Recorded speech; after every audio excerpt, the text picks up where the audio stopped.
Hello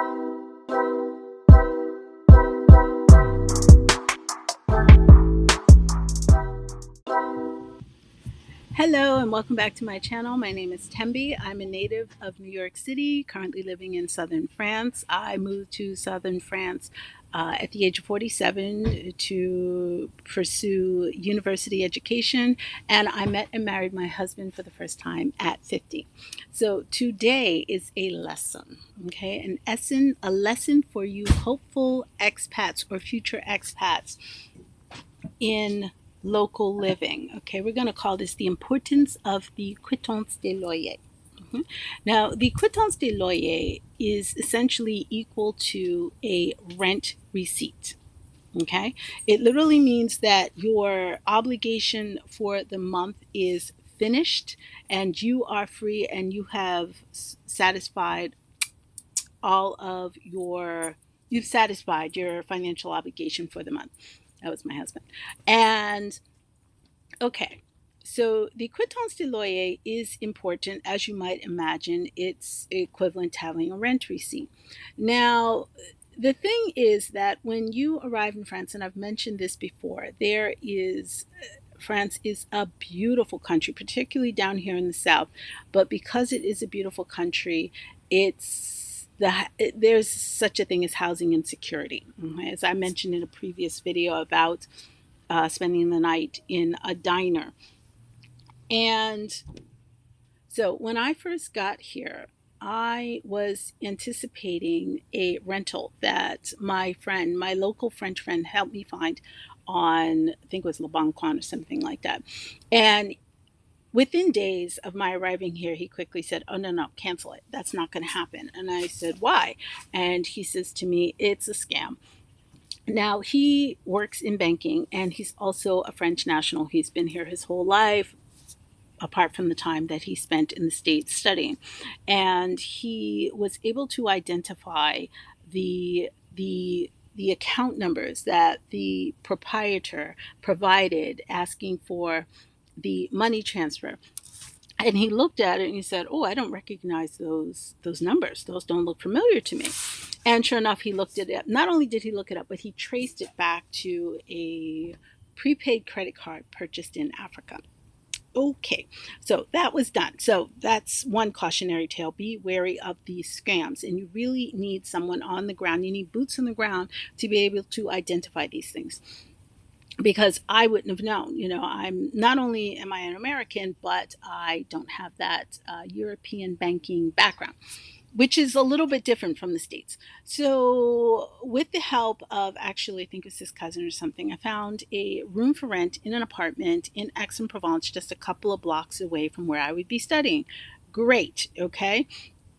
Just a couple of blocks away from where I was studying. And I spoke to the woman who was renting the apartment, and she explained to me that it was a 3-bedroom apartment, and it was still furnished because her family had made the decision to move to Lisbon with their whole family. However, they were going to need access to the apartment or the other rooms when they come to visit family or for school breaks, things like that.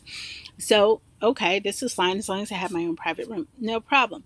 So the rent was 500 euros a month for the room, and for the most part it was fine, no problem. Now, she asked me for cash, which is very common out here, but be very, very, very careful for those cash demands, okay? As you can imagine, you need the protection of having that quittance de loyer, because with the cash, they're not necessarily going to give you the quittance de loyer.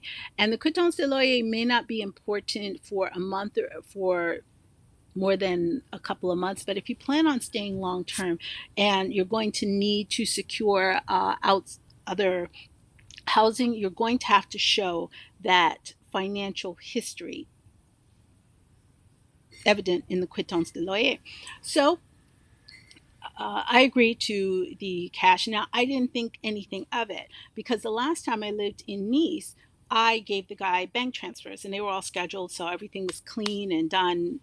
Now, I did not think about it because the thing is that even with a French bank account, it was not always easy to get cash, at least that amount of money cash, out of the machine, even on a monthly basis. Now, the thing is, remember, she and the family lived in Lisbon. So she wanted cash, which meant she expected me to wait until she came back to France. Now, that might be every 6 weeks, it might be 2 months. I have no idea. But she expected me to hold on to this cash until she came back at an unknown date, which was unrealistic. Okay. And I explained this to her many, many times. And when I did go to the bank, and it wasn't a question of not having it available, it was a question of the fact that because Aix-en-Provence is centrally located with a lot of tourists and a lot of activity, the ATMs don't always give you what you want. Sometimes they limit you and they don't tell you. So the planning, and who wants to walk around with 500 euros in their pocket at any given time? Now, for the most part, this wasn't a problem, but like I said, she just popped up and I'm like, you act like, now because she's looking at me as an American and I'm resourceful and, Americans always have money, she's not thinking this is going to be a problem, or she didn't care. But I explained this to her many times. So after almost 2 years, she says to me that it's not working out in Lisbon, which I could read the writing on the wall, and the family is going to be moving back to Aix-en-Provence and is going to need the apartment back. I said, okay. Now, she gave me about 3 months notice, so this wasn't real. I didn't think it was a big deal, but yes, it was. I went through a lot looking for a place, which I kind of detailed in one of my prior videos about passing the night in a diner. So in that search, I went to a number of different agencies, and 2 or 3 different agencies, and they all asked for the quittance de loyer. I had no idea what a quittance de loyer was. Then I spoke to my friend, and she's like, "Oh yeah, that basically it's a rent receipt, but it's more than a rent receipt. It basically tells you that you've paid your rent. In other words, you're clear of all debts or whatever. There's no balance owed." I spoke to my French national friend. He said, "Oh, that's not really a big deal." But yeah, it is a big deal, and rightfully so. So when I asked her for the quittance de loyer, she says to me, oh, because of course I'm an American. I'm not supposed to know about a quittance de loyer or the importance of a quittance de loyer. And she's, "Oh, well, it's going to take me a few days to get that together." And I said, "Okay, well, when you get that together, let me know and I'll give you the rent." She says to me, "So chantage?" Chantage means blackmail. Okay, so now this woman is accusing me of blackmail because I'm asking for something that she is supposed to give me. Okay. Now remember, I don't know if I mentioned this, but we did have a rental contract, but I paid her in cash. So she has a contract, but I have no trace of having given her that money. Okay. Or at least no trace that would legally hold up in court. So I said to her, "Wait a second. No. I need to find a place to live. Okay. And I need that in order to find a place to live. I'm not asking for anything other than what you're supposed to give me." And then she says to me, "Well, I feel that it's very abusive of you because I've always been very, very patient with you, especially when the rent is late." I said, "The rent is late? When is the rent late?" I'm like, "No, you want me to give you cash when you come into town," which I don't know when you're coming into town, and it doesn't really matter because at the end of the day, who's going to sit on that much cash not knowing when I have to pay you? And I explained this to her. No, the only reason that the rent does not come in on the first or the first day of the month or the first weekday of the month is because you refuse transfers. I tried to offer her a transfer right from the beginning, and several times over. I told her many times it would be easier for me to give you a transfer. She always refused, always refused. So I told her, if you would just let me do a transfer, this would not be a problem. So she says, "Okay, fine, just give me the transfer." I said, "Okay, fine." So I arranged for the transfer. I confirmed with her all the numbers, information was correct, and I made the transfer. I also provided her with my my receipt of the transfer, a copy of it. That same day, she turns to me and says, "Oh, it's not in there." I said, "Who's? I've never. I don't know what planet you've been living on, but there is no bank. I've never seen a bank where it happens immediately like that, unless you're transferring it to another person's account. But this is a wire transfer. Okay? That stands to reason." I was like, "It depends on your." She's like, "Well, how long is it supposed?" I said, "I don't know. I know my bank said 24 hours. I don't know what your bank says." Anywho, next day or so, it was in there, no problem. So I said to her, "Okay," and it was coming up on my last month. And I said to her, "Well, I'm going to ask you, because as part of our contract, I had given her $500 as a security deposit when I first moved in." And I said to her, "Well, I'm just going to ask you to keep that security deposit for the last month's rent. I mean, I'm one person. What damage could I do, within?" So she says to me, "Oh, normally we keep that until after you move out and we settle up later. But because I know the game and I know that because I'm an American and they figure basically they can get over on me like they did the quittance de loyer or try to." So, as per the advice of my French nationals,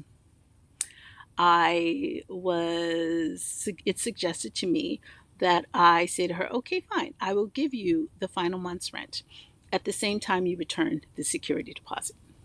I tried to make it easy. She didn't like it. Oh, then of course I am just the devil child. Now, meanwhile, she and her husband were, whom, I didn't see much, but, he, like her, he came in and out or whatever. And all of a sudden it's like, "Oh, you horrible American. You, what audacity, what gall." And I was like, "Well, what's the difference? You said you promised me that you were going to give it back to me because, you've been through here several times up until a couple of months prior to my moving out and there was no problem." I knew she was going to try and find a way to keep that money. So I told her, "Well, let me know when you're ready." And that was the end of it. Okay. Haven't seen or spoken to them since. Oh, the end of the story. So when I arrived in this tiny little cul-de-sac and I had to rent from the parents of the kids that I was teaching at the school, here's what I learned. I talked to her about the importance of the quittance de loyer because that was only a temporary rental, but I ended up coupling with my husband. And she is a businesswoman. She's a bona fide businesswoman. And she says to me, she said, "Well, I didn't know what the quittance de loyer was." She's never had to be bothered with the quittance de loyer because she's always lived in homes. And she said to me, she said, "I did a little research and it's not a quittance de loyer without my SIRAT number." A SIRAT number is akin to like an EIN number. It's like a tax filing status number, essentially kind of like a tax filing status number, which kind of like a entrepreneur, independent entrepreneur number. So now, of course, I look back at the quittance de loyer because she did wind up giving me the quittance de loyer because remember, I refused to give her the rent until she gave it to me after I made the speech about this is something you're obliged to give me by law. Plus, I need to find a place to live. I'm only asking you for what you're supposed to give me. She gave me some kind of falsified, basic little piece of paper with her name, blah, blah, blah, blah, blah, but no SIRAT number. Surprise, surprise. So, if you're coming to France, ask for that quittance de loyer and look for that SIRAT number. Question: has anyone tried? I'm sure they have, but what's a time you can recall that someone tried to underestimate your intelligence? Let me know in the comments. À tout à l'heure.